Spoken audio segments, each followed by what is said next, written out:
لا يا أختي غلطانة. أحب الجزائريين، أرى فيهم أخوان وأخوات، وأرى فيهم أعمام وعمات وأخوال وخالات. يا أختي الجزائري عكس ابن بلدك. ابن بلدك لما يطلع في القسط يتكلم كلامه كله فحش وقبح. بنت بلدك نفس الحكاية. الجزائري لما يطلع يتكلم تحس النخوة تتكلم، تحس الشرف يتكلم، تحس الكرامة والعزة هي اللي تتكلم. الجزائرية كذلك، لما تطلع تتكلم تحس الثقافة تتكلم، اللباقة تتكلم، البلاغة تتكلم. وكثير سعوديين جو قالوا لي سر حبك للجزائريين. سر حبي للجزائريين أول شيء هم من نوروني بكثير من البثوث الخليجية التي تسقط حتى على بناتنا. هم نوروني، أنا الذين يقودون تلك البثوث مغاربة.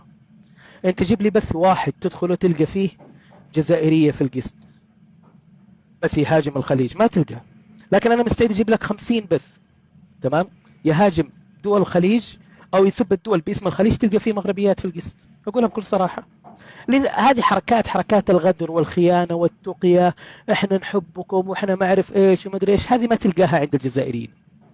الجزائري واضح وصريح معك، يعني حتى ابن بلدهم لما اختلفت معه، تمام، وكنت انا على حق، جزائريين صفوا في صفي، وقفوا معي، وقفوا مع الحق ضد ابن بلدهم.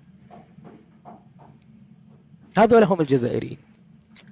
فشهادتي فيهم بكل، يعني بكل ما تحمله من كلمة، بكل صراحة ما توفيهم حقهم أبدا. حبهم